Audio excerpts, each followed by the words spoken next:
is not the best for the reputation of a new conservative speaker.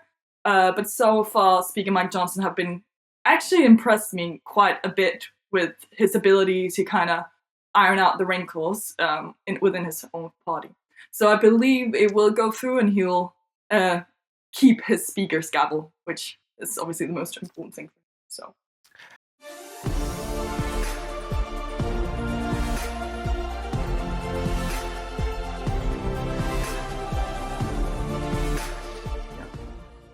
Everybody's throwing missiles around the Middle East right now. Iran and Pakistan are lobbing missiles at each other. Houthis are still attacking ships, and well, the entire Middle East seems to be ablaze.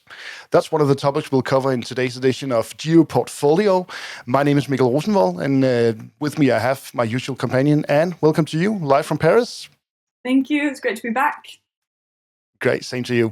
So, Anne, before we head into the Middle East debacle, let's talk a little bit about the Iowa caucus, because Donald Trump won. We expected him to. In the late days leading up to the caucus, there was some talk about Nikki Haley making headway in the polls, but she only finished third. What happened?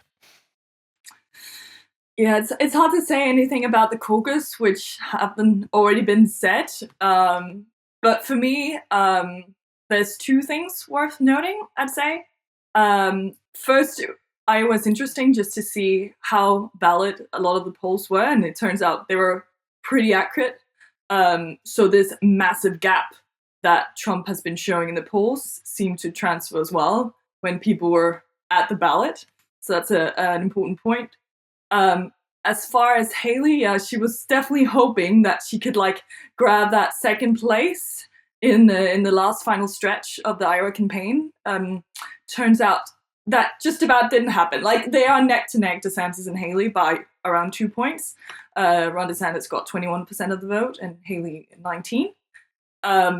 Some pundits have speculated that this massive snowstorm that has been hitting Iowa, it has something to do with it, the fact that she didn't grasp that second place, because her voters have been shown, some surveys have shown that her voters in Iowa were among the least enthusiastic. So the cumbersome weather might have had an adverse impact, especially on her vote tally. So Absolutely. When you hear the speeches she's had, she still sees this as she almost sounds like it was a victory. She calls this, Iowa gave her a 2-person race, as she calls it. So she still kind of sees this as a symbolic second place, perhaps. Not completely true, but yeah, interesting. Yeah. And the way I see it, this is very much a symbolic race by now. In my opinion, we're looking into a Trump coronation. But the DeSantis-Haley thing is still interesting because it seems like they're both holding on. They're both continuing their campaigns. Funds must still be coming into their campaigns. But I mean, what are they really competing for? Is it just the second place? Is it the prospect of becoming foreign secretary, the secretary of state is called, or vice president? What do you think is at stake here? It's a good question. Money certainly has something to do with it, I'd say. As soon as those donor capitals are running out, we'll probably see more dropping off. My expectation is probably DeSantis is the first to go, just because his way forward is even more minuscule than Haley's, I'd say. Haley could still hope, the New Hampshire polls I saw today have her at around 12, 13 points behind Trump. Some would say that's quite hard to catch up, but I think some part of her probably still hopes that it will be at least very narrow victory for Trump, which might show a path forward for her, for South Carolina, her home state. So she might be holding on for that.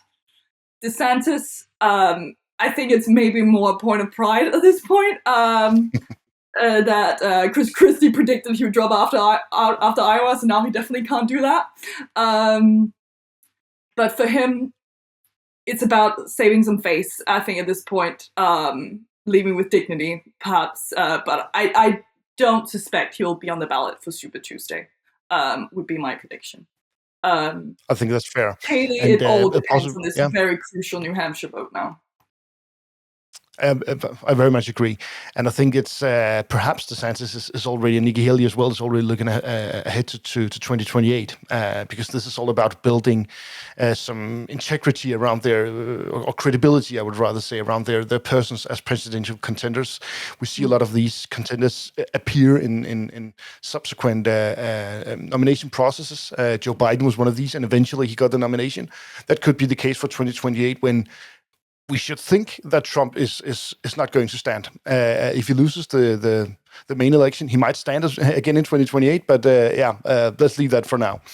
Really interesting times. We're also looking in this week at the stopgap discussions. I believe the vote should be coming up for stopgap measures on the U.S. federal budget. Yeah, so the Senate just passed 2 days ago, I believe, a stopgap a bill that would extend the federal government funding until March 1st and March 8th. So another laddered extension, as they call it. So some of these spending bills will have a deadline March 1st, and others would have March 8th. And the House is believed to vote on those as well at the end of the week. Obviously, the House is the more contentious. It's going to be the more contentious ballot, given that there's this flank of very hardline Republicans who are categorically against short-term funding extensions. So it will have to be carried by a lot of Democratic votes, which obviously is not the best for the reputation of a new conservative speaker.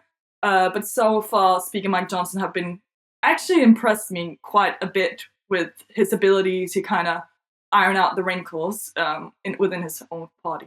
So I believe it will go through, and he'll keep his speaker's gavel, which is obviously the most important thing for him. So I'm optimistic. Absolutely, and I mean, for us and our customers as investors, it's this is probably the topic to focus on within U.S. politics. I mean, the presidential race is getting all the headlines, especially here in Europe, when we talk about U.S. politics. But of course, federal spending is such a huge part of the ongoing inflation question and the soft landing versus recession debates. You can read a lot more about this during this and next week on stenoresearch.com. This is where we both post our articles and our analysis, and you can head in there for a free 14-day trial to read more of our political and geopolitical analysis, as well as our entire offering of macroeconomic analysis, trade ideas, portfolio, and even our new crypto offering. So head into stenoresearch.com to check out all that. So, Anne, back to the main topic, the Middle East. I just want to start off with a quick remark on Iran and Pakistan. We've received a lot of questions about this. I don't know, Anne, how much do you know about Baluchistan? I wish I would lie if I said a whole lot, I think. I think a lot of people feeling that. So it caused quite a shock and a lot of fears over regional escalations when Iran carried out attacks against a Baluchi terrorist group inside Pakistan. This was perceived as an attack by Iran at Pakistan, and people were expecting a response. Of course, Pakistan responded, but Pakistan responded by attacking another Baluchi terrorist group within Iran. So in my opinion, just to sum this up really briefly, this is a question of Iran attacking one terrorist group within Pakistan, Pakistan attacking another terrorist group within Iran. They haven't really attacked each other. In the West, we're just not used to the idea of terrorist group living within states. So whenever you attack, if Denmark were to attack Sweden, it would definitely be a declaration of war. That's not always the case in these places. To some extent, even though the rhetoric is a bit harsh, this could be a matter of I scratch your back, you scratch my back situation. At least that's where it's all ended up. So in my opinion, this is a little bit of a storm in a glass of water. I don't expect further escalation. We've gotten a lot of questions about that, and I'm quite calm on this subject. We might see some more attacks, but yeah, that's that. So Anne, 2 articles we had this week. First and foremost, I posted my take on how the Red Sea crisis is going to end. We'll just show you both the links to the article and the sort of matrix we set up for solutions. So basically what we've been seeing for the past week is that some shipping companies, among them Maersk and some French shipping companies, have returned to the Red Sea. That was the headline. that was a bit mistaken, because what had returned to the Red Sea was, yes, container ships, but container ships carrying cargo for the US and French governments. So they received what I call direct convoy support. They were basically sailing through the Red Sea with a French or US frigate right next to it. And I mean, that's obviously very reassuring, but it's not sustainable. It's not sustainable to do that for all container ships that have to pass through the Red Sea. So it's not really a long-term solution, even though it must be quite comforting to have a U.S. Navy frigate right next to you. Instead, what we're seeing is that more and more shipping are being redirected away from the Red Sea. We're hearing talks of oil deliveries being directed south of Africa, which obviously widens the potential impact on inflation. So yeah, in my article, I'll try and line up a few solutions and give some ideas to when this all might end, because I think that's pretty much the question for investors right now. The doomsday scenario is, of course, a U.S. Invasion of Yemen. I certainly don't hope we reach that point, and I don't think that's very likely either. The U.S. haven't had two positive experiences with that in the past decades. So that's that for the Red Sea. One final thing, and just to touch upon a little, is a great piece that our colleague Ulrik did. He's our energy analyst. And he loves talking about OPEC, basically. And he did a post about, is OPEC dead? That really intrigued me.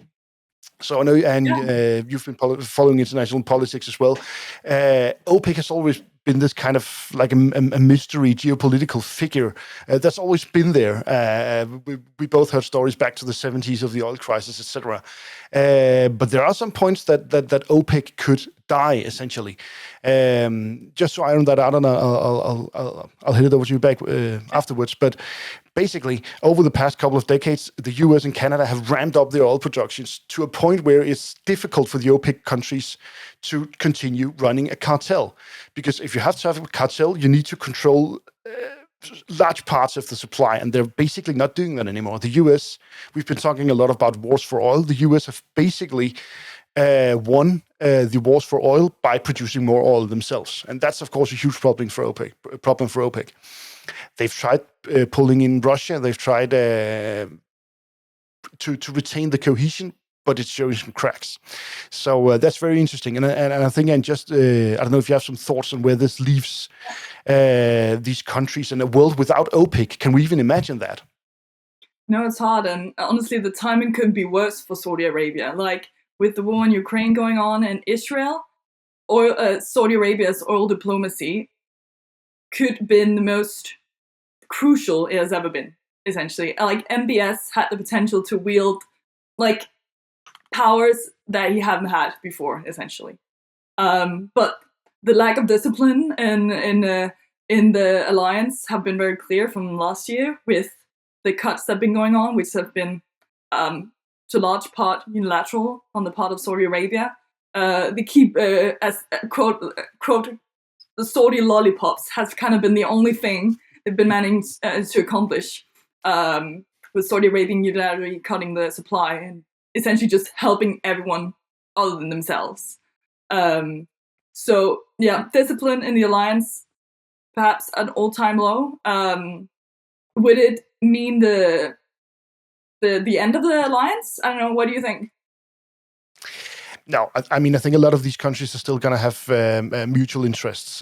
Perhaps BRICS could serve as sort of a replacement for OPEC for some of the functions there. The thing is, in BRICS, you have China at the end of the table. So this, in my opinion, the overall winner of this could actually be China, because China produces a lot of oil, but it's still very important for China to keep the prices in check.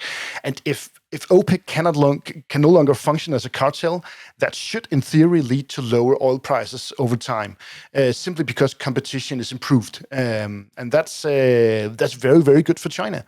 Their production is still very much oil-driven, and that could be very, very positive for China, especially if Saudi Arabia and other oil-producing countries look to BRICS for international institutionalizing of their interests, which is an organization that China will have greater control over. So that's really interesting.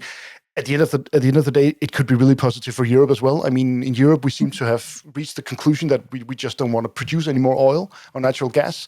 So we really have no way of influencing global oil prices or securing our supply. So if competition is improved on the oil market, it's good for us in Europe, because that's basically the only way prices are going to go down. So a peculiar situation.